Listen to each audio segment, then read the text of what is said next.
asrofil anbiya wal mursalin ala habibina wa habibi ilahil alamin abil qasimil mustafa muhammadin wa ala alihi thayyibin at-tahirin wa ashabil muntajabin al-mayamin amma ba'du. Alhamdulillah rabbil alamin. Sore ini dalam program Short Course yang diadakan oleh ICC dalam rangka mengenang tauladan kita mengambil pelajaran penting dari pengorbanan dari perjuangan dari Imam Hussein alaihissalam. Dan alhamdulillah pada sore hari ini sudah bergabung bersama kita guru kita Ustadz Kazim Al-Habsyi yang insya Allah akan memberikan pelajarannya kepada kita semua. Assalamualaikum Ustadz. Waalaikumsalam warahmatullahi wabarakatuh. Ustadz, posisi videonya kayaknya vertikal Ustadz ya? Enggak. Caranya gimana? Enggak, ini biasanya sudah gini sih.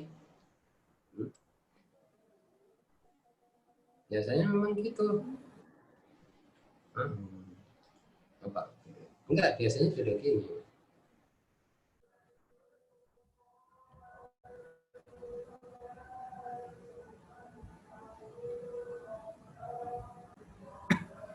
Ya, sambil kita teruskan dulu, tema yang diangkat pada kesempatan sore hari ini adalah Asyura kontemporer, yaitu refleksi nilai Asyura bagi generasi milenial.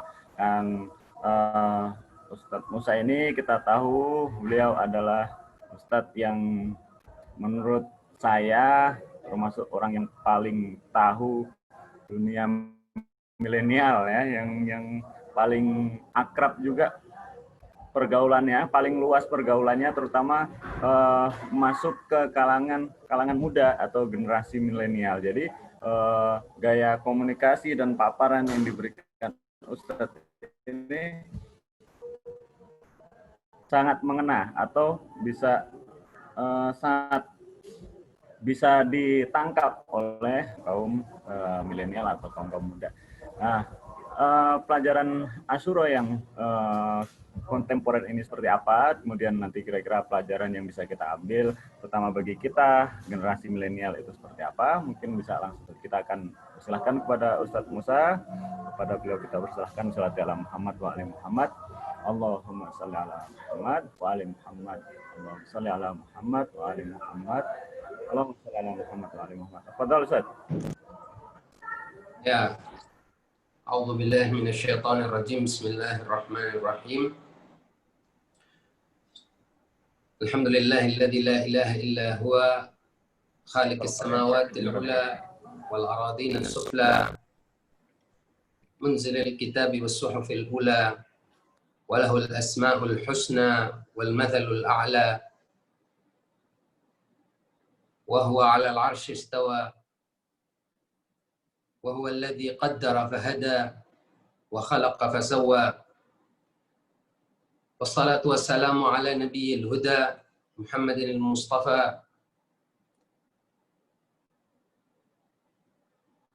الذي دنا فتدلى فكان قاب قوسين أو أدنى وهو الصادق المفدى وعلى آله. Kedengeran ya suara saya? Wa ala alihi masabihid duja wal urwatil wuthqa wa sufunin naja wa khairil wara wa radiyallahu anis sahabati ulil rushdi wa ulil nuha amma ba'du. Assalamu alayka ya Aba Abdillah wa ala al-arwahi allati halat bifinaik. Salamullahi ta'ala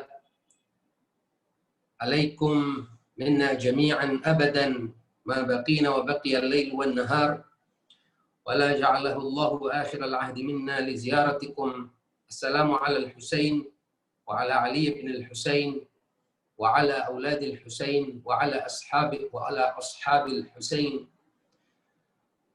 alladhina badalu muhajahum duna al-Husain alaihi salam wa rahmatullahi wa barakatuh.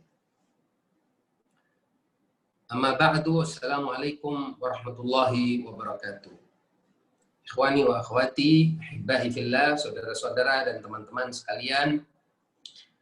Alhamdulillah kita dapat berjumpa dalam kajian tentang Asyura atau refleksi kekinian tentang Asyura, dan semoga Allah menjadikan kehadiran kita pada kesempatan ini sebagai bagian dari sambung rasa kita dengan Rasul dan Ahlul Bait yang mulia di hari duka mereka, dan sebagai bagian dari takziah kita, bela sungkawa kita kepada Rasul dan Ahlul Bait. Dan tak lupa juga kita sampaikan bela sungkawa kita kepada Al-Imam Sahib Al-Asri wa Zaman, Muhammad ibn Al-Mahdi Al-Muntadhar Ajjalallahu Ta'ala Farajahu Syarif. Pada kesempatan ini, izinkan saya memberikan sejumlah pandangan tentang apa yang dapat kita petik dari peristiwa agung ini, pelajaran yang dapat kita petik dari peristiwa agung ini, khususnya bagi generasi muda, dan bagaimana kita sepatutnya mempresentasikan, mengisahkan atau memaparkan peristiwa ini kepada generasi muda sehingga mereka dapat mengambil hikmah dan pelajaran atau ibrah dari peristiwa yang telah berlangsung 1380 tahun silam, kurang lebihnya, dan apa yang dapat kita jadikan sebagai pegangan dari peristiwa yang telah terjadi nun jauh di masa lampau tersebut.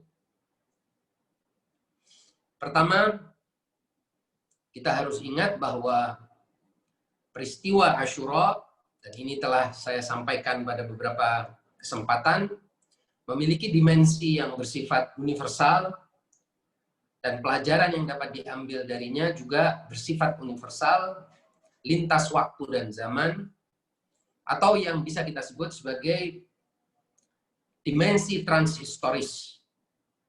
Dan dari dimensi ini kita dapat mengambil banyak sekali pelajaran. Di antara pelajaran yang dapat kita ambil, dan ini sering sekali dijadikan sebagai bahan mau'idhah atau tausiah atau nasihat dari ulama, dan juga dari terutama dari Ahlul Bait alaihimussalam, tentang betapa pentingnya seorang muslim itu memahami taklifnya serta bersungguh-sungguh dalam menjalankan taklifnya dan menjalankan kewajiban serta tanggung jawabnya semaksimal mungkin, semampu mungkin.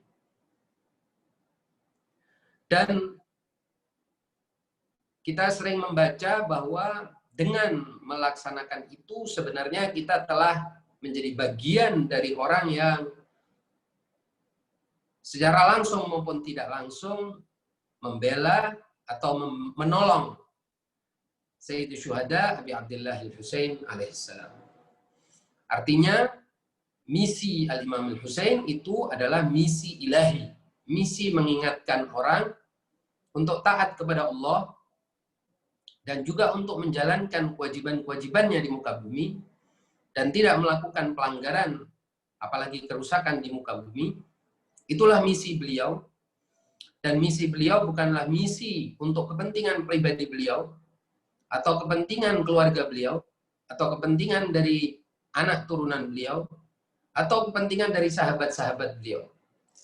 Bahkan kita tahu dari pidato dan khutbah-khutbah Imam Husain di hari-hari menjelang Asyura maupun di hari Asyura, semuanya menunjukkan bahwa beliau punya satu kepentingan, yaitu islah fi ummati jaddi, yaitu memperbaiki kerusakan yang ada di dalam umat kakeknya Rasul Shallallahu Alaihi Wasallam. Dan perbaikan kerusakan tidak mungkin terjadi kecuali umat ini kembali kepada Allah, kembali kepada Rasulnya, yang itu merupakan jalan penyelamatan, jalan kebaikan, jalan kebahagiaan, jalan kemajuan hakiki dan juga jalan kesempurnaan hakiki bagi individu umat maupun bagi umat secara kolektif dan dalam dimensi kemasyarakatan. Inilah misi dari Abi Abdillah Al-Husain.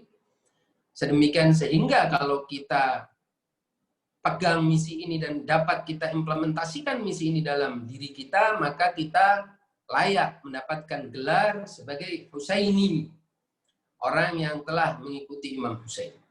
Sebaliknya apabila kita naudzubillah teledor, apalagi kita mengingkari, meremehkan taklif ilahi, maka kita akan menjadi Yazidi, menjadi bagian dari golongan mereka yang menentang Imam Husain, apakah dalam bentuk Yazid yang pada saat itu berkuasa, atau dalam bentuk Umar bin Sa'ad yang ketika itu menjadi komandan perang, atau dalam bentuk naudzubillah seperti Ubaidillah bin Ziyad yang ketika itu menjadi pejabat, atau dalam bentuk mereka yang jadi pasukan, jadi pion-pion dalam agenda yang diusung atau misi yang diusung oleh musuh-musuh Imam Husain. Bisa juga kita menjadi intelektual yang melacurkan kecerdasan dan pengetahuan kita untuk kekuasaan yang korup. Bisa juga kita menjadi penulis yang melacurkan diri kita untuk kesenangan-kesenangan penguasa atau kesenangan pribadi, kesenangan syaitani dan lain sebagainya. Intinya siapapun kita, apapun peran kita, siapapun dan apapun identitas kita, kita dapat menjadi bagian dari Imam Husain dan perjuangan Imam Husain apabila kita menetapkan dan bertekad untuk taat kepada Allah, menjalankan taklif dan lain sebagainya, kewajiban-kewajiban agama kita, kewajiban moral kita, dan secara maksimal mengikuti jejak Imam Husain dan jejak para syuhada yang bersama Imam Husain dan sahabat-sahabat yang setia bersama Imam Husain pada hari Asyura, atau sebaliknya kita menjadi golongan lain, baik golongan itu yang secara langsung mengikuti perintah Yazid untuk berada di Karbala, ataupun mereka yang teledor dan mengabaikan misi Imam Husain dan mengabaikan taklifnya dan tidak bersama Imam Husain dengan berbagai alasan, dalih dan lain sebagainya. Saya kira ini adalah natijah atau hikmah yang paling agung yang juga sering disampaikan oleh para ulama terkait dengan Asyura, dan inilah salah satu atau ini sesungguhnya manifestasi dari slogan kullu yaumin Asyura wa kullu ardin Karbala. Namun yang tidak kalah pentingnya adalah bahwa Asyura ini juga merupakan peristiwa historis. Peristiwa historis yang kita maksud di sini adalah peristiwa yang memiliki unsur-unsur material, unsur-unsur duniawi, unsur-unsur sosio atau spasio-temporal. Peristiwa yang terikat oleh waktu dan tempat tertentu sehingga memiliki konteks tertentu, situasi tertentu, kondisi tertentu yang mengitari peristiwa ini baik sebelum peristiwa maupun pada saat peristiwa maupun setelah peristiwa.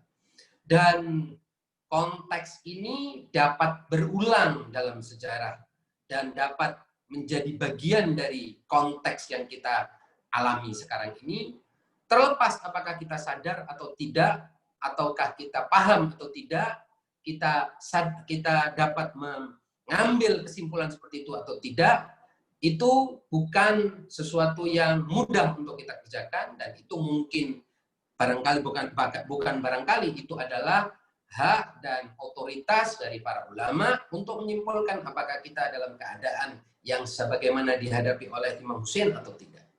Dan para ulama telah mengatakan, sebagian misalnya kita dengar dari Sayyid Al-Qaid, dan juga kita dengar dari Sayyid Hasan Nasrullah, dan kita dengar dari banyak ulama lain, bahwa apa yang kita alami sekarang ini tidak ubahnya dengan apa yang dialami oleh Imam Husain, yaitu umat menghadapi kezaliman penguasa, korupsi penguasa, ketidakadilan, kekejian, dan di satu sisi dan di sisi lain menghadapi kelemahan umat, ketidakmampuan umat, menghadapi umat yang mudah ditipu, kepolosan umat yang dapat dengan mudah digiring untuk meyakini opini-opini tertentu, meyakini hoax tertentu, dan juga dapat digiring untuk melaksanakan agenda-agenda musuh tanpa disadari sebenarnya apa itu agenda musuh.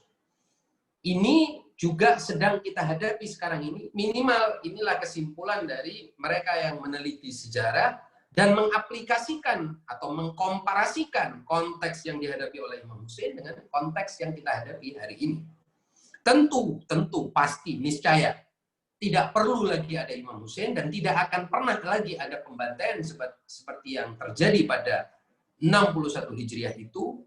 Bahkan ini adalah salah satu hikmah yang disebutkan oleh para peneliti dan ulama, bahwa apa yang dilakukan Imam Hussein itu telah membebaskan semua imam lain untuk mengambil peran yang sama. Karena sudah cukup, sekali saja ada pembantaian seperti itu. Tidak akan ada lagi pembantaian yang sekeji dan setega dan sezalim dan sebrutal serta sekonfrontatif serta sadis itu tidak akan pernah terjadi lagi. Oleh sebab itu kita lihat imam-imam setelah Imam Hussein tidak mengalami apa yang dialami oleh Imam Hussein dan juga tidak mengambil peran sebagaimana yang diperankan oleh Imam Hussein. Itu karena Imam Hussein telah mengambil peran itu dan peran itu telah dia lakukan secara sempurna dan secara tuntas, sedemikian tidak perlu lagi ada imam yang melakukan peran yang sama. Namun demikian, kita harus sadari bahwa situasi historis dan material serta situasi dan kondisi sosial, politik, ekonomi yang melingkupi peristiwa Asyura ketika itu ada di hadapan kita. Kondisi budaya politik, keberagamaan, keyakinan, konsep-konsep kehidupan, gaya hidup, dan kepentingan-kepentingan, kekuasaan yang berbalut agama, kekuasaan yang berbalut moralitasnya sebetulnya palsu, industri hoax yang diciptakan ketika itu, ya kalau di zaman itu disebutnya dengan industri hadis palsu, ini semua sekarang kita hadapi dalam bentuk yang berbeda. Tetapi substansi dan kandungan serta hakikatnya sama. Kita menghadapi situasi yang kurang lebih sama dengan apa yang dihadapi oleh Imam Hussein, meskipun, sekali lagi, meskipun kita tidak punya tugas dan kewajiban untuk menjadi Imam Hussein. Jadi tidak perlu ada pahlawan kesiangan yang mau mengambil peran Imam Hussein, karena itu peran sudah diperankan oleh Imam Hussein dan selesai dengan syahadah Imam Hussein dan syahadah putra-putra Al-Hussein serta syahadah para sahabat setia yang bersama Imam Hussein. Selesai tugas untuk yang sifat fisikal seperti itu, tetapi substansi perjuangannya hingga saat ini tetap relevan, bahkan apabila kita lihat kondisi material. Saya ulangi, kondisi dan situasi material, situasi duniawi yang ada melingkupi kita hari ini. Artinya, ketika zaman itu kita melihat kekuasaan menggunakan agama, kita juga sering melihat sekarang kekuasaan menggunakan agama. Ketika di zaman itu kita lihat ada gerombolan-gerombolan orang yang mengatasnamakan otoritas dan kekuasaan dan pemerintahan yang sah, khilafah atau apapun namanya, untuk menindas orang, untuk bahkan menindas orang yang suci, zaman ini pun ada. Apakah itu berupa apa yang disebut sebagai kekuasaan institusi-institusi global, internasional, apa itu disebut sebagai Dewan Keamanan, apapun namanya, yang melakukan sanksi kepada kelompok yang tertindas, negara yang tertindas, dan lain sebagainya, dan bahkan gerakan perlawanan yang mengusung hak atas perlawanan musuh yang jelas, penjajahan jelas. Hari ini kita saksikan semua itu, dan dalam bentuk-bentuk yang berbeda, tetapi substansi dan hakikat sama. Inilah mengapa relevansi dari perjuangan Imam Hussein hingga hari ini secara historis tetap kita wajib pikul, dan bahkan semakin hari tampak semakin relevan. Kita tahu bahwa di zaman yang terjadi ketika itu, Imam Hussein menghadapi banyak fenomena atau banyak keadaan. Pertama, menghadapi keadaan pembela yang sedikit. Dan kalaupun ada pembela seperti yang ada di Kufah, itu para pembela lemah. Alasan kelemahan banyak sekali, tidak cukup waktu kita untuk bicara tentang apa saja yang terjadi pada penduduk Kufah atau Syiah Ali bin Abi Thalib di Kufah ketika itu.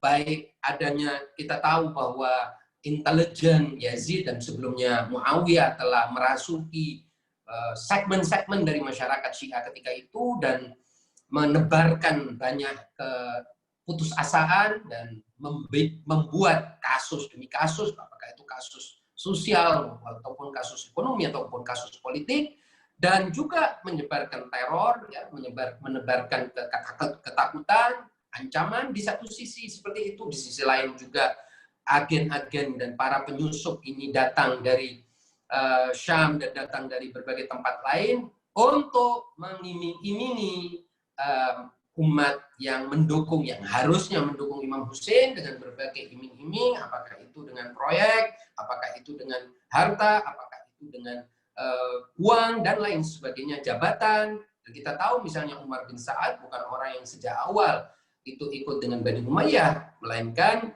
belakangan dia ikut dengan Bani Umayyah karena adanya janji dari Yazid atas kekuasaan yang dia akan dapatkan diraih, dan banyak sekali umat yang lemah secara keyakinan dan ketaatannya pada imam mereka sedemikian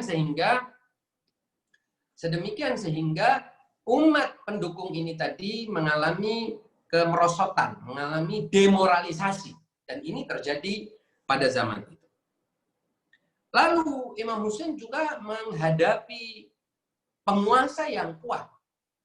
Salah satu yang jarang dijelaskan dalam sejarah adalah bahwa Bani Umayyah ini oligarki elit yang licik dan punya kemampuan luar biasa dalam membangun birokrasi, membangun organisasi politik, bahkan memiliki kemampuan untuk memerintah dan paham bagaimana membangun pemerintahan negara mereka, dinasti mereka, dengan suatu sifat atau watak yang militeristik, aparat intelijen yang kuat, polisi, ya, dan lain sebagainya.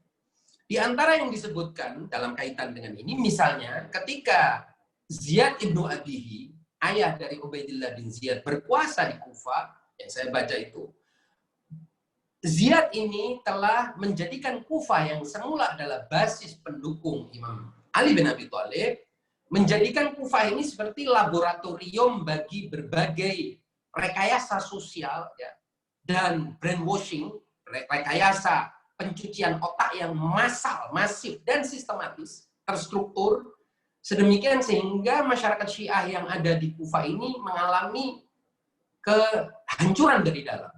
Misalnya, pertama-tama yang dia lakukan adalah dia mengeluarkan atau mengusir, ya, tahjir. Tahjir ini artinya mengeluarkan, ya, mengusir 25.000 penduduk Kufah yang Syiah ke Khurasan, memindahkan mereka ke Khurasan, yang mentransfer mereka ke Khurasan, sehingga nanti kelak di Khurasan ini orang-orang Syiah Kufah itulah yang akan mensyiahkan orang Khurasan dan sebagian besar Iran. Lalu sebagian lain sebagian lain dihijrahkan ke Basrah, dan di Basrah kemudian mereka ditinggalkan, dan nanti di zaman berikutnya putranya Ubaidillah bin Ziyad berkuasa di Basrah dan melakukan berbagai melakukan berbagai upaya untuk menindas kaum Syiah yang ada di Basrah. Ini adalah sifat dari pemerintahan yang dihadapi ketika itu. Penguasa yang canggih, kalau menurut saya, canggih tidak main-main, ya, canggih betul, dan tidak bisa kita anggap seperti anggapan sebagian orang bahwa Bani Umayyah ini terbelakang, bodoh, dan lain sebagainya. Sama sekali tidak. Kita tahu di antara pendukung Bani Umayyah itu adalah orang yang dikenal bahkan dalam sejarah Arab sebagai Duhatul Arab, atau orang-orang yang memiliki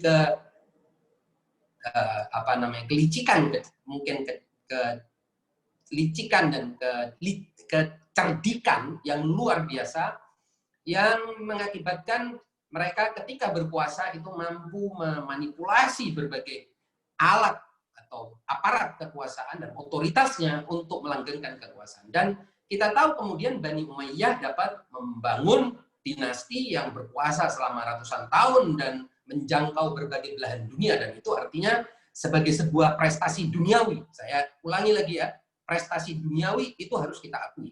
Prestasinya secara politik dan ekonomi, secara militer pun luar biasa. Bahkan dalam catatan Ibn Aqsam dalam kitabnya Kitabul Futuh, pada saat Yazid mengirim tentara ke Kufah dan kemudian ke Karbala, itu pada saat yang sama dia pun memiliki ekspedisi militer ke berbagai tempat lain di dunia.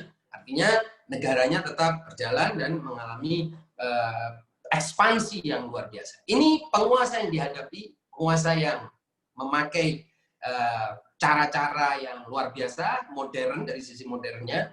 Kemudian juga penguasa yang memanfaatkan agama, sentimen-sentimen yang tidak mudah untuk dijelaskan bagi orang awam, karena sebagian besar orang awam ini beragama dengan emosi, beragama dengan sentimen, beragama dengan cara yang emosional, yang mudah sekali disulut oleh hoax ya, dan lain sebagainya. Lalu juga Imam Husain menghadapi situasi di mana industri hoax ketika itu mengatasnamakan hadis Rasul SAW sangat banyak. Dan ini bukan pengakuan saya, tapi pengakuan seluruh ulama hadis, baik dari kalangan Ahlul Bait maupun kalangan Ahlus Sunnah wal Jamaah. Mereka mengakui ada sekian ribu hadis yang dibuat dan diproduksi di zaman itu untuk mengacaukan pikiran, menggalang opini tertentu, dan menyebabkan umat ini dalam keadaan kebingungan dan kelimbungan dan tidak mampu mengetahui mana yang sebenarnya.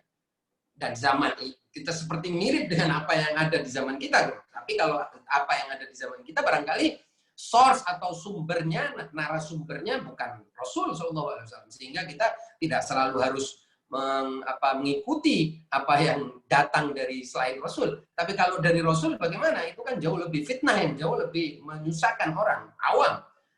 Elit saja bisa terperdaya.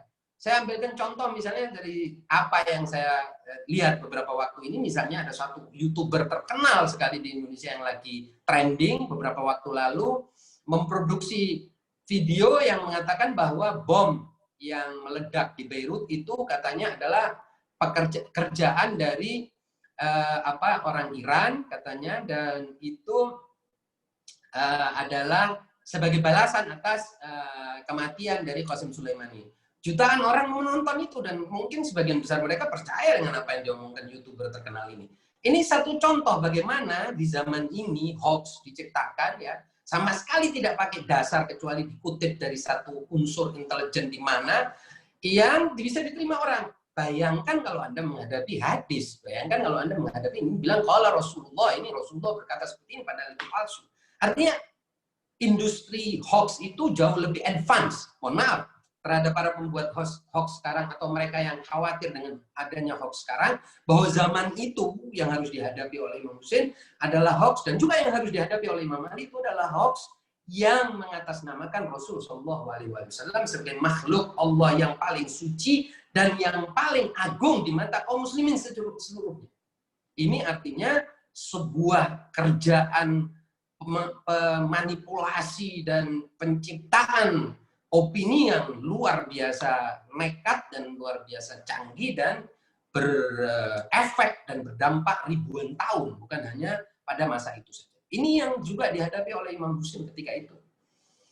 Lalu yang dihadapi juga oleh Imam Husain adalah elit yang mabuk dengan kekuasaan dan juga mabuk dengan proyek-proyek, karena kita tahu sejak wafatnya Rasul SAW, apa yang disebut sebagai negara Islam itu terus mengalami ekspansi kemana-mana ke seluruh dunia ini. Dan tentunya kalau sudah ekspansi ke seluruh dunia, banyak sekali proyeknya. Dan proyeknya bukan proyek yang kecil, tapi proyek-proyek besar. Proyek-proyek yang luar biasa menghasilkan banyak uang.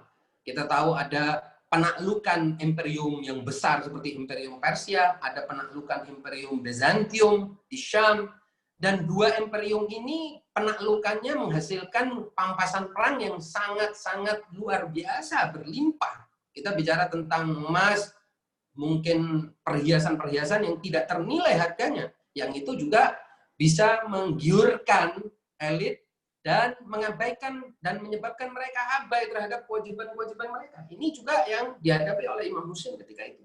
Jadi bukan sesuatu yang sederhana. Nah, juga yang dihadapi oleh Imam Husain ketika itu adalah golongan orang yang merasa bahwa sudahlah apatis, atau bisa disebut sebagai golongan apatis, mereka yang punya slogan malana was sultah. Apa sih urusan kita dengan pertarungan politik antara Bani Hashim dengan Bani Umayyah ini? Ini juga termakan hoax. Mereka mengira bahwa Imam Husain punya ambisi politik, dan bukan mengira ini tanpa sebab. Dugaan atau perkiraan ini mereka ambil dari munculnya, beredarnya gosip bahwa Imam Husain punya ambisi untuk melanjutkan dalam tanda petik dinasti Bani Hashim yang dimulai oleh ayahnya Imam Ali dan gagal direbut oleh Imam Hasan, dan sekarang dia bangkit untuk merestorasi dinasti Imam Husain ini. Dan kalau Anda baca buku-buku sejarah orientalis maupun sebagian orang yang mengaku Islam, sampai sekarang pun kita bisa mendengar bahwa kebangkitan Imam Husain pada zaman itu juga untuk merebut kekuasaan. Meskipun ini sama sekali bertentangan dengan fakta. Tetapi pada saat itu Imam Husain juga menghadapi kelompok yang punya pikiran seperti itu. Dan sekian kelompok lain yang tidak pada waktunya kita bicarakan sekarang. Intinya banyak sekali segmen masyarakat yang menyebabkan mereka kemudian mengalami berbagai kebingungan untuk bagaimana menyikapi perjalanan atau sikap Imam Husain menolak baiat kepada Yazid dan berangkat atau gerakan Imam Husain dari Madinah ke Mekah kemudian ke Karbala tersebut. Mereka tidak tahu dan tidak punya sikap atau sikapnya salah dan seterusnya. Inilah mengapa kemudian Sayyid Ali Khamenei dalam menyimpulkan salah satu yang paling penting dari peristiwa Asyura itu adalah memiliki basirah, yaitu visi atau pandangan yang jauh ke depan, pandangan yang tidak semata-mata tertuju pada fenomena-fenomena luar, tidak semata-mata kagum atau tergiur atau tertipu oleh slogan-slogan formal, slogan-slogan keadilan, slogan-slogan HAM, slogan-slogan apapun lah, baik di masa itu maupun di masa sekarang, yang bisa menembus slogan-slogan verbal dari pihak-pihak yang menyampaikan slogan-slogan tersebut untuk melihat hakikat, untuk melihat kenyataan atau melihat kebenaran yang sebetulnya, yang sebenarnya itu apa. Ini yang harus dimiliki orang ketika melihat peristiwa Muharram. Nah, dari apa yang saya sampaikan ini, apa yang ingin secara khusus saya sampaikan kepada generasi muda adalah bahwa generasi muda ini harus punya sebuah basirah itu, harus punya pandangan yang jauh ke depan itu, pandangan yang kritis, ya, yang logis dalam melihat sejarah maupun melihat masa kini. Karena seringkali kalau kita tidak kritis dan tidak logis dalam melihat sejarah maupun masa kini, maka kita akan mengulang lagi peristiwa tragedi demi tragedi, dan bahkan tidak mustahil kita akan menjadi bagian dari orang yang melawan kebenaran dan keadilan, melawan mereka yang ingin menegakkan keadilan, mereka yang membawa kebenaran. Kita jadi musuh mereka karena kita tidak kritis, kita terbawa oleh arus emosi atau terbawa oleh apa yang sekarang disebut sebagai hoax, terbawa oleh kata-kata manis dan slogan-slogan yang seolah-olah hebat, seolah-olah cerdas, seolah-olah maju dan seterusnya. Misalnya, sekarang kita menghadapi apa yang disebut dengan dua ancaman besar yang dua-duanya membawa slogan-slogan palsu dan dua-duanya sama-sama sedang bekerja bergerilya keras untuk merasuki pikiran generasi muda, terutama generasi muslimin sekarang ini, hari ini. Pertama adalah radikalisme atau ekstremisme, yaitu kelompok yang mengatakan bahwa segala sesuatu harus menggunakan kekerasan, harus menggunakan cara-cara yang radikal dalam meraih, dalam menegakkan kebenaran, menyebarkan kebenaran dan menegakkan keadilan, dan mereka mengatasnamakan Allah Subhanahu wa taala, padahal kita tahu bahwa hakikatnya mereka itu adalah orang-orang yang membawa hawa nafsu, membawa syahwat, dan betul-betul pada akhirnya hanya berkhidmat kepada setan dan berkhidmat kepada egoismenya mereka sendiri. Ini di satu sisi radikalisme, ekstremisme yang sekarang ini juga menyebar di kalangan generasi muda. Nah, biasanya kita tahu ya, kalau dulu ini kan sebetulnya ekstremisme yang metamorfosa dari atau transmutasi ya, mutasi genetik dari apa yang dihadapi juga oleh Imam Ali dan Imam Hasan dan Imam Husain di zaman itu, yaitu Khawarij. Sekarang bentuknya adalah suatu yang seperti ini. Tapi yang lebih berbahaya dari ini, yang lebih berbahaya daripada radikalisme, sebagaimana yang lebih berbahaya daripada Khawarij dulu, adalah mereka yang bermain di belakang Khawarij ini. Dan kita tahu Bani Umayyah ketika itu bermain di balik Khawarij ini dan menjadikan Khawarij sebagai proksi. Jadi sebagai pion. Pada akhirnya Khawarij ini hanya kuda Troya yang dimainkan untuk melawan dan menggerus serta merusak negara Amirul Mukminin Ali bin Abi Thalib. Dan mensupport mereka untuk oposisi terhadap Imam Ali bin Abi Thalib ketika itu. Sehingga Khawarij ini tidak punya agenda dalam dirinya sendiri. Khawarij ini tidak punya misi. Khawarij ini misinya adalah misi bunuh diri sebetulnya. Jadi apa yang disebut sebagai suicidal mission, misi bunuh diri. Di belakangnya ini adalah orang-orang yang sejatinya anti agama. Mereka yang sebetulnya tidak percaya dengan Rasul, dengan agama, dengan akhirat, dengan apapun yang dibawa dan diusung oleh agama ini. Kita tahu zaman ini pun ekstremisme dan radikalisme tidak tumbuh dalam dirinya sendiri. Mereka tidak punya agenda apa? Membangun apa sih? Mereka ini aslan secara hakikatnya saja orang sudah tidak bisa terima. Dan sebetulnya generasi muda ditipu itu karena sebagian memang lebih senang dengan radikalisme. Lebih wataknya radikal, memang pada dasarnya radikal dan tidak suka belajar, tidak suka kritis, mereka dapat disergap dan dijebak menggunakan isu radikalisme atau yang sekarang dikenal dengan ekstremisme atau pro khilafah dan lain sebagainya.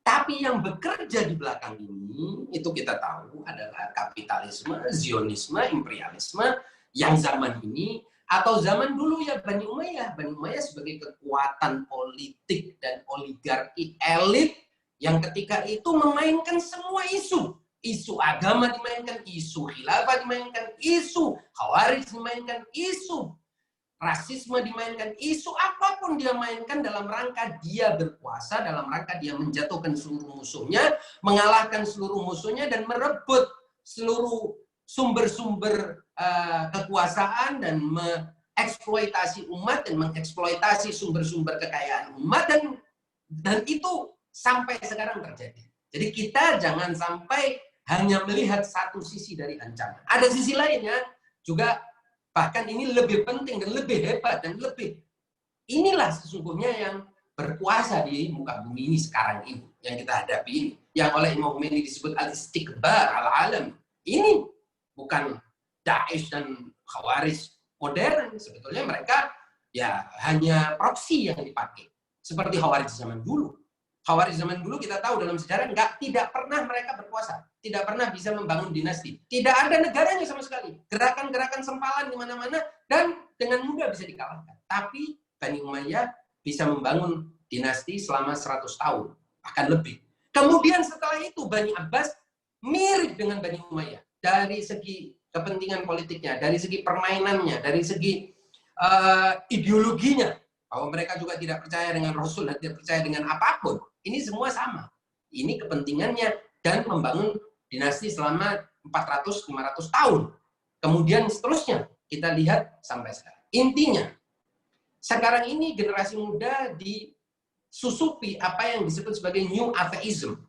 Ateisme baru. Apa itu ateisme baru? Ateisme baru itu artinya bahwa kita ini orang beragama ini penuh doktrin, dogma, khayalan, Akhirat itu sebuah dongeng, khurafat, tidak punya bukti. Allah Subhanahu wa taala itu adalah black hole dan lain sebagainya yang sekarang ini jauh lebih merusak generasi muda Islam. Hatta di Iran. Ana mau mengatakan ini kepada semua orang yang mengira Iran bebas dari. Sekarang ini generasi muda di Iran terasuki itu. Mereka tidak akan terasuki radikalisme, pasti. Bebas. Katakanlah, kita ini bicara internal, Syiah. Tidak akan terasuki apa yang disebut sebagai radikalisme. Insya Allah bebas kita dari masalah-masalah seperti itu. Virus radikalisme, ekstremisme, wahabisme, kita imun. Tapi virus new ateisme atau neo ateisme kita tidak imun. Generasi kita dan generasi anak kita tidak imun. Yaitu mereka yang tidak bisa memahami Allah Subhanahu wa taala. Apa itu tauhid? Apa harus ada nabi? Kenapa harus ada nabi? Apa itu kitab suci? Apa artinya kitab suci ini? Apa? Membawa apa kepada dunia kitab suci? Ini pertanyaan-pertanyaan. Silakan nanti dijawab. Apa? Kitab suci sudah membawa apa? Kedamaian? Enggak. Apa? Membawa kebahagiaan? Belum tentu, belum jelas. Mana contohnya? Mana negara yang pakai kitab suci ini dan kemudian damai hidupnya? Mana? Mana kesejahteraan yang dihasilkan oleh kitab suci ini? Mana agama telah memberikan apa? Sementara sebaliknya coba kita lihat sains. Ini dalil mereka ya. Ini yang sekarang saya bilang, ini sekarang yang sedang diedarkan oleh new ateisme. Yang menurut saya jauh lebih merusak daripada agenda khilafah yang diusung oleh kaum ekstremis. Jauh lebih merusak. Dan susah dijawab. Mohon maaf. Mereka ustadz-ustadz yang bisa menghadapi ekstremisme Wahabi belum tentu bisa menghadapi ini. Sama sekali belum tentu. Sekarang pertanyaan yang jelas. Saya mau sampaikan. Bagaimana menjawab pertanyaan anak muda sekarang? Apa sih yang sudah dihasilkan Islam selama 1400 tahun? Negara mana yang bisa dianggap sebagai negara Islam dan membangun keadilan serta kesejahteraan di dunia? Mana buktinya? Mana orang sejahtera dari muslimin? Mana apa contohnya masyarakat Islam? Sekiranya sekarang kalau kita tanya sama, kalau misalnya Jepang besok mau masuk Islam, terus kira-kira mana negara yang bisa membantu Jepang untuk memajukan lebih jauh dari kemajuan yang sudah ada? Cina misalnya mau masuk Islam besok lusa, apa kita cuma mau ngajari sholat, zakat dan lain sebagainya? Puasa itu, ini sekarang yang lebih parah. Ini pertanyaan-pertanyaan ini, syubhat-syubhat ini belum tentu bisa dijawab oleh sekedar ustadz 2-3 bacaan buku, tidak bisa. Mohon maaf. Ini sekarang yang merasuki banyak orang melalui kitab-kitab atau karya-karya yang ditulis oleh Yuval Harari dan juga film-film yang dibangun, narasi yang dibangun melalui film-film, apakah film YouTube yang klip-klip sederhana dan lain sebagainya. Yang intinya ingin mengatakan bahwa sains telah membawa manusia kepada kesejahteraan nyata, kemajuan nyata. Sains telah membawa manusia kepada kesehatan, membawa manusia kepada kedamaian. Sains telah mengajarkan banyak kepada manusia dan mengobati penyakit mereka dan memberi mereka makanan, minuman dan lain sebagainya yang jauh lebih hebat daripada orang sebelumnya. Sementara agama ini adalah omong kosong, mohon maaf. Ini tantangan.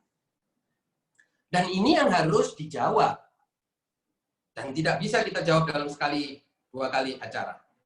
Saya mengharap sebagai orang yang merasa belajar agama, saya punya tanggung jawab sama Allah Subhanahu wa taala. Saya harus menyatakan ini bahwa sekarang kita menghadapi isu ini, pertanyaan ini, serangkaian pertanyaan seperti ini. Apa jawaban kita? Siapa yang bisa menghadapi virus corona? Apa ada doa yang bisa menghadapi virus corona? Fadhol. Coba buktikan. Apa ada? Ini sekarang kita dijejali di satu sisi ya. Di satu sisi kita dijejali kemukjizatan orang beragama, serangkaian dongeng tentang kehebatan orang beragama yang semuanya tidak terbukti secara waqi'i, objektif, melainkan hanya khurafat, hanya besar-besaran. Dan sebetulnya kita kalau selidiki siapa yang di belakang cerita ini semua, kita tahu yang produsen dari kisah-kisah ini atau hoax ini adalah mereka yang ingin orang semakin putus asa dengan agama. Misalnya, beberapa saat setelah corona, kemudian disebutkan di beberapa Facebook bahwa Iran telah menemukan obat corona. Ya, obat corona kalau ditemukan oleh Iran sudah selesai berarti persoalan di Iran. Tapi ternyata tidak. Dan kalau kita selidiki dari mana asal-usulnya cerita ini, kita akan tahu dan asal-usulnya ini dari cyber army Zionis. Hanya untuk menggelembungkan harapan, kemudian harapan itu dengan mudah boom, meledak, hilang. Balon harapannya itu hilang. Dan ini taktik yang dipakai oleh Bani Umayyah ketika itu dan juga akan dipakai sampai hari akhir kiamat. Yaitu membangun harapan-harapan palsu yang kalau meletus di kepala orang, maka orang yang punya harapan palsu itu tadi akan langsung menjadi musuh dari hakikat keagamaan. Ini yang sekarang kita alami. Saya punya anak, saya punya generasi penerus. Saya bukan bertanggung jawab terhadap siapapun, sekarang bertanggung jawab terhadap Allah, diri saya dan keluarga saya, dan orang yang mau mendengar bersama-sama kita cari solusi untuk masalah ini. Saya kira inilah yang ingin saya sampaikan. Wal'afu minkum. Wassalamualaikum warahmatullahi wabarakatuh. Assalamualaikum ya Aba Abdullah wa ala al-arwahil lati halat bifina'ik. Salamullahi ta'ala alaikum minni jami'an abadan. Ma baqitu wa baqiya al-lail wa an-nahar wa la ja'alahu Allahu akhir al-ahdi minni li ziyaratikum. Assalamu ala al-Husain wa ala Ali ibn al-Husain wa ala aulad al-Husain wa ala ashab al-Husain alladhina badalu muhajirun dun al-Husain alaihi salam wa rahmatullahi wa barakatuh. Assalamualaikum. Waalaikumsalam warahmatullahi wabarakatuh. Terima kasih bahasanya Ustadz. Kita masuk di sesi tanya jawab. Insyaallah.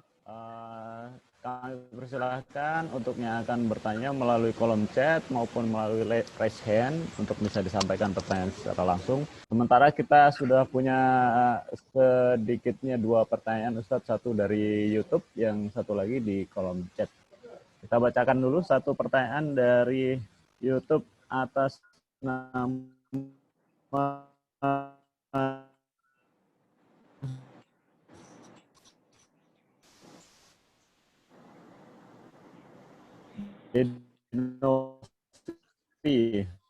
Suaranya putus-putus, Mujib. Mas Mujib, suaranya putus. Bagaimana menggali sisi hakiki sekaligus implementatif?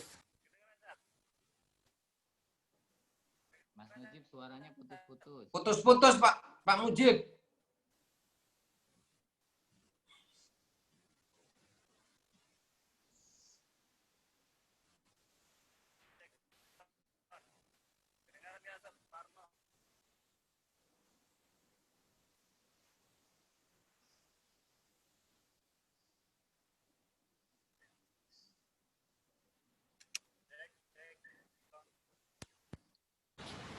Cek sound. Kedengeran, Ustaz? Suaranya putus, Mas Mujib. Suaranya nggak bisa didengar.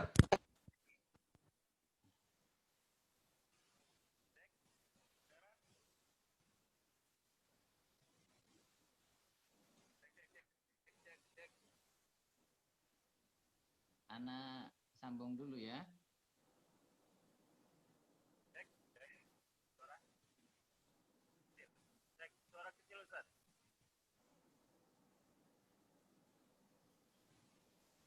Ustaz. Suara gimana, Ustaz Sumarno?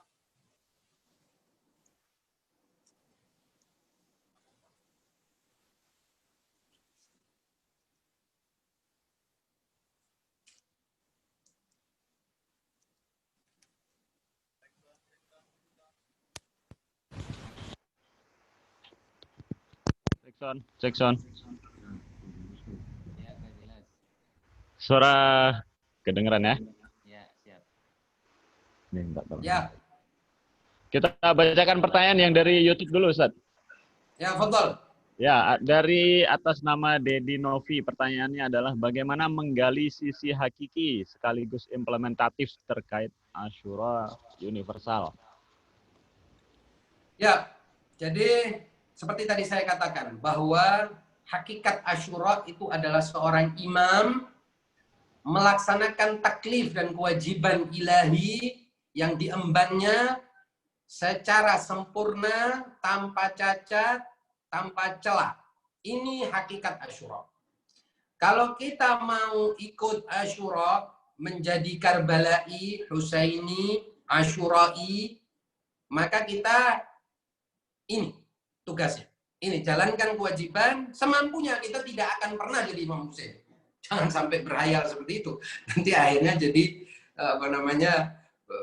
menjadi penghayal ya. Tidak ada itu cerita. Intinya kita coba semaksimal mungkin menjalankan kewajiban Allah. Dan kalau kita menjalankan kewajiban Allah, kita menjadi mulia di dunia maupun di akhirat. Ini intinya. Semampu kita. Itu intinya Asyura. Kerjakan apa yang kita mampu. Kerjakan apa yang kita bisa. Semampu kita, kapanpun kita mampu itu. Ada. Ini aslul matlab. Ini adalah zubdatul zubad atau lubbul lubab. Ini. Intinya ini.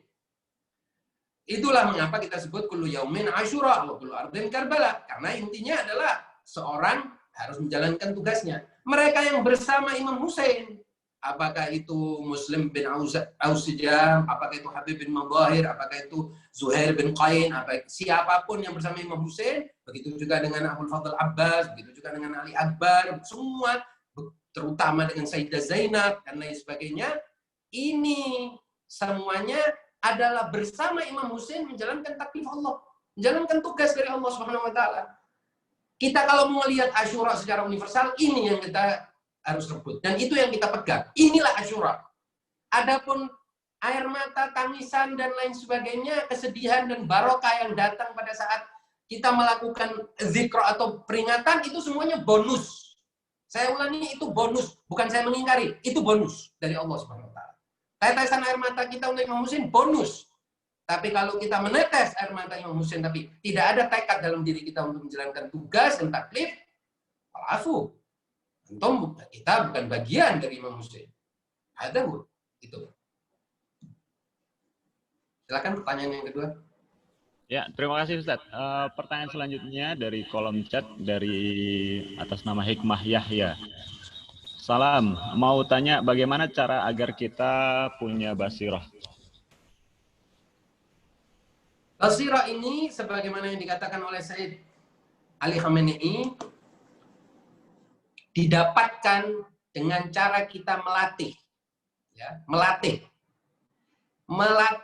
dengan belajar. Tidak bisa orang tidak punya ilmu ya atau membaca buku sendiri itu tidak bisa. Atau membaca buku 1-2, apalagi bukan buku tapi artikel, apalagi artikel di Facebook atau di WA, di media sosial lah. Intinya itu bukan artikel. Saya sering bilang sama anak-anak saya bahwa jangan buang waktu baca sesuatu yang sanadnya tidak jelas, matannya apalagi. Jadi sanadnya tidak jelas, matannya apalagi. Orang yang sanadnya jelas dan matannya jelas saja, kita perlu baca dengan guru dan juga tanya kepada yang lebih berilmu. Lah ini matan tidak jelas, artinya teksnya tidak jelas, sumbernya tidak jelas. Kita habiskan waktu berjam-jam baca artikel yang kita tidak tahu apa isinya, isi konspirasi, hasil orang ngarang, imajinasi orang. Sekalian baca novel, nggak apa-apa. Orang memang dari awal bilang, saudara-saudara pembaca ini adalah karangan cerita khurafat dan bohong dan lain sebagainya, ini cuma sekedar untuk hiburan. Nah itu nggak apa-apa. Jangan kita baca sesuatu yang seolah-olah dia mau bicara kebenaran, wala ada hubungannya dengan kebenaran, wala kebenaran akliyah tidak ada, kebenaran nasional tidak, kebenaran intelektual nggak ada, kebenaran emosional tidak ada kebenaran Quran tidak ada, kebenaran hadis tidak ada. Jadi ini habis waktu. Kalau kita biasa baca seperti itu, konsumsi kita seperti itu, bagaimana kita mau dapat basirah? Tidak ada basirah bagi orang yang membaca asal membaca. Ini sama seperti bahkan ketika misalnya Al-Quran berbicara tentang perhatikan apa yang kalian makan ya. Ini Imam Ja'far Shadiq mentakwilkan ayat ini dengan mengatakan apa? Perhatikan apa yang masuk ke dalam pikiran kalian dan hati kalian. Ilmu ini penting, dari mana asal usulnya. Jangan kita makan semua informasi. Saya kira kalau kita makan semua informasi, basirah kita akan kabur. Dan itu sesuatu yang bisa kita pahami saja sebagai sebab akibat. Basirah itu dilatih dengan pertama-tama asupan. Asupannya harus kita selidiki. Dari mana asupan? Dari siapa? Dari orang mana? Orang ini belajar dari mana? Mengetahui dari mana? Ngutip siapa? Kalau orang misalnya bicara, sanadnya tidak ada. Dia tidak mengutip siapa dari dirinya sendiri. Ada min kisi, ini dari dompet saya, dari kantong saya. Loh, ini namanya kan apa yang disebut sebagai al-ijtihad bir-ra'i, dan ini ditentang. Ini ijtihad artinya pendapat pribadi. Pendapat pribadi Anda siapa? Anda ini siapa? Orang berilmu bukan, muhakik bukan, orang belajar bukan, maksum bukan, ya tidak bisa. Hatta ulama, ini saya bicara ulama, seperti misalnya Imam Khomeini, Said Ayatullah Hui, Ayatullah Al-Sistani, semuanya itu ketika menyatakan sesuatu ada sanadnya, mengutip dari riwayat, mengutip dari ulama sebelumnya, mengutip dari riwayat, mengutip dari Quran. Baru kemudian mereka sampaikan ini pendapat saya atas apa yang saya kutip itu. Jadi ini ilmu pengetahuan menurut saya, ilmu pengetahuan agama ini penting. Nah, dengan cara begitu baru kita akan terlatih. Ini yang pertama. Yang kedua, tidak mudah emosional dalam melihat fenomena. Seperti kata Rahbar kan, basirah itu adalah melihat jauh ke depan. Tidak semata-mata melihat apa yang lahiriah saja. Fenomena-fenomena tampaknya saja. Tapi apa di balik fenomena tampak itu? Apa yang ada di balik apa yang terlihat ini? Itu yang perlu kita cari. Dan bahkan apa yang ada di balik apa yang di balik yang terlihat itu. Itu penting juga. Dan seterusnya, semakin dalam kita dan semakin jauh kita melihat, semakin tajam basirah kita. Saya kira itu yang yang dimaksud dengan basirah. Dan itu membutuhkan kepada latihan. Saya kira begitu.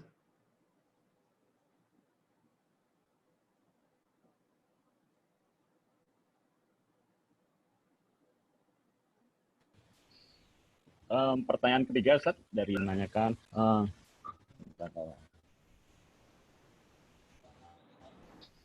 Ustaz, bagaimana menangkal gerakan yang terus mereduksi peran agama, mengingat perjalanan seseorang dalam belajar biasanya dimulai dari gerakan untuk terus mempertanyakan keberagaman kita dari berbagai wacana.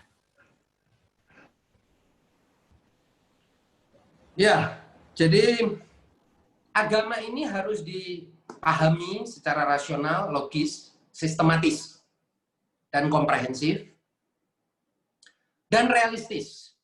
Jadi jangan memahami agama semata-mata sebagai keadaan ghaibi saja. Agama tidak ada materialitasnya juga bukan agama. Ini kan seringkali orang misalnya memahami sejarah Rasul, dikira Rasulullah itu setiap saat pakai mukjizat, makan mukjizat, minum mukjizat, tidurnya mukjizat, dan lain sebagainya. Akhirnya apa yang disebut oleh Syahid Murtadha Mutahari sebagai durbini, melihat agama jauh di sana, suci tapi tak terjangkau. Ini akan mereduksi peran agama dalam kehidupan kita. Jadi ada banyak cara, kebetulan itu perlu tema khusus. Kebetulan saya pernah menulis tentang metodologi memahami agama. Intinya memahami agama itu tidak bisa, harus rasional, harus logis, sistematis, ya, komprehensif, realistis, artinya dekat dengan kenyataan, bukan sesuatu yang agama ini bukan untuk malaikat, ya, agama ini untuk manusia biasa seperti kita. Kemudian juga tidak ekstrim, jangan memandang agama ini ekstrim, karena semua yang ekstrim datangnya dari setan. Kita mau ekstrim, sok-sokan melawan, terus melawan siapapun itu, kemungkinan besar itu cuma dendam kusumat kita saja. Jangan-jangan itu kita sedang mengabdi kepada setan. Dan nanti dicatat amalan kita ternyata, oh ini orang Masya Allah dalam khidmat kepada setan. Pakai bahasa agama dan seterusnya. Jangan-jangan, naudzubillah seperti itu. Gitu. Harus hati-hati.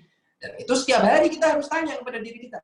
Kemudian agama juga harus dipahami sebagai pengalaman. Pengalaman rohani, pengalaman spiritual. Dan ini menurut saya, seperti yang dikatakan oleh Syekh Haidar Hubbullah, bahwa di era sekarang, dalam menghadapi tantangan apa yang disebut sebagai ateisme baru atau saintisme seperti sekarang yang sedang marak di dunia sekarang ini, dan ini menjadi agenda utama itu, kita harus menjadikan agama itu sebagai pengalaman rohani yang setiap hari kita coba kita praktekkan, coba kita rasakan. Jadi sama seperti orang mengalami makan kuliner dan lain sebagainya, nikmatnya. Saya pernah mendapatkan anjuran dari seorang kawan yang mengatakan kalau kita mau mencintai Indonesia, ya rasakan kulinernya, rasakan lihat alam keindahannya, keindahan alamnya, rasakan kebaikan masyarakatnya, baru kita cintai Indonesia. Karena tidak bisa kita mencintai Indonesia sebagai konsep abstrak. Begitu juga dengan beragama. Berislam itu harus kita rasakan. Gimana sih rasanya sholat? Bagaimana sholat itu pengaruhnya terhadap diri saya? Apa rasanya sedekah? Bagaimana pengaruhnya terhadap diri saya? Ini setiap hari harus kita rasakan, kita cicipi. Dengan begitu, kita baru bisa beragama, dan dengan cara itu peran agama akan efektif dalam diri kita. Tapi kalau kita bikin cuman sebagai al-syiaratun rannanah, istilahnya apa, slogan-slogan bombastis agama ini, ya akhirnya nanti jadi omong kosong. Dan itu kritik utama orang-orang yang anti agama atau saintis, ateis baru, neo-ateis yang sekarang pada kaum beragama. Anda ini sok-sokan beragama, tapi akhlak Anda, kontribusi Anda tidak ada dalam masyarakat Anda sendiri, tidak tambah apa-apa. Anda dan hubungan Anda dengan istri Anda tidak lebih baik, hubungan Anda dengan saudara Anda tidak lebih baik, hubungan Anda dengan keluarga Anda tidak lebih baik. Anda tidak bahagia, Anda tukang marah, bagaimana Anda disebut sebagai orang beragama dan agama itu baik buat Anda? Ini kan pertanyaan ini harus dijawab dengan pengalaman, dengan pengamalan. Tidak bisa tidak, saya kira itu. Sampai jam berapa ini Mas Mujib? Maksimal 4:30 Ustadz. Tapi kita masih persilahkan, barangkali ada 1 atau 2 pertanyaan terakhir. Tapi kalau tidak ada, di YouTube sudah tidak ada pertanyaan, di kolom chat sementara ini juga belum ada pertanyaan. Mungkin sudah cukup sampai sini aja mungkin ya, Ustadz Suparno? Ya, betul. Kalau tidak ada lagi mungkin closing statement aja, Ustadz. Ya, karena ini adalah pembahasan untuk kaum muda, kaum generasi muda, maka saya akan sampaikan tadi bahwa kita menghadapi ancaman radikalisme. Alhamdulillah kalau ancaman radikalisme ini mulai di Indonesia, ormas-ormas mayoritas, umat Islam mayoritas telah menghadapinya dengan serius, negara juga turun tangan, dan kalau saya percaya internal Syiah sendiri sudah imun ya, kebal dengan malah terancam secara fisik aja mungkin.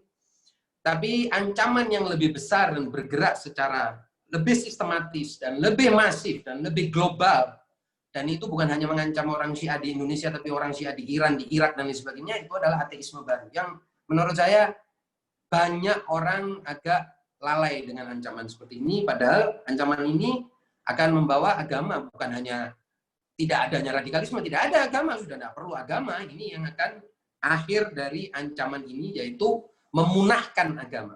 Dan saya kira, kalau kita lihat, wacana keagamaan itu semakin nggak laku, dan semakin nggak bergaung, kecuali hanya sebagai, mohon maaf ya, sebagai lempar-lemparan kebencian saja. Baik yang benci sini pun pembenciannya, itu aja. Agama itu bagusnya cuma untuk, sekarang ini bergunanya untuk orang-orang yang tukang marah di media sosial ya, pemarah-pemarah di media sosial yang melontarkan kata-kata berapi-api pakai bahasa agama, tapi selebihnya untuk kehidupan mereka, hidupnya mereka berantakan, tidak sejahtera, tidak bahagia, dan lain sebagainya. Kita tahu itu, lihat dengan mata kepala kita sendiri. Jangan sampai agama ini menjadi seperti itu. Oleh sebab itu, mari kita hadapi tantangan ini secara serius. Ini ajakan untuk generasi muda. Demikian. Mohon maaf atas segala kekurangan. Semoga Allah menjadikan pertemuan kita ini sebagai pertemuan yang diridhai oleh Allah, diridhai oleh Rasul dan Ahlul Bait, dan menjadi tali penyambung kita dengan mereka, baik di dunia maupun di akhirat, dan mendapatkan barakah dan restu dari mereka. Demikian. Wassalamualaikum warahmatullahi wabarakatuh. Waalaikumsalam warahmatullahi wabarakatuh. Terima kasih kita sampaikan kepada Ustaz Musa Kadzim Al-Habsyi yang telah memberikan paparannya dan penjelasan yang cukup komprehensif. Saya selaku moderator acara short course Teladan Abadi Asyura, mohon maaf juga apabila ada perkataan atau perilaku yang mungkin kurang pas atau kurang sesuai. Kami mewakili panitia undur diri juga atas kekurangan dan kesalahan teknis yang mungkin terjadi. Mohon maaf, kami undur diri. Wabillahi taufiq wal hidayah. Wassalamualaikum warahmatullahi wabarakatuh. Kita kembalikan ke Ustaz Suparno. Fadhal. Terima kasih kepada moderator, terima kasih juga kepada Ustadz Musa yang sudah memberikan gambaran, penjelasan, dan juga jawaban-jawaban atas pertanyaan dari para peserta. Untuk info, besok kita juga masih memiliki kajian terakhir untuk SC ini. Kita memiliki tamu Ustadz Muhsin Labib. Jangan lupa di waktu yang sama, di jam 3 sore sampai jam 4.30 sore. Dari saya, sekian. Terima kasih banyak untuk semuanya, baik yang di YouTube, di FB, maupun yang stay tune masuk di Zoom ICC Jakarta. Dari saya sekian, mohon diri. Billahi taufik wal hidayah. Wassalamualaikum warahmatullahi wabarakatuh.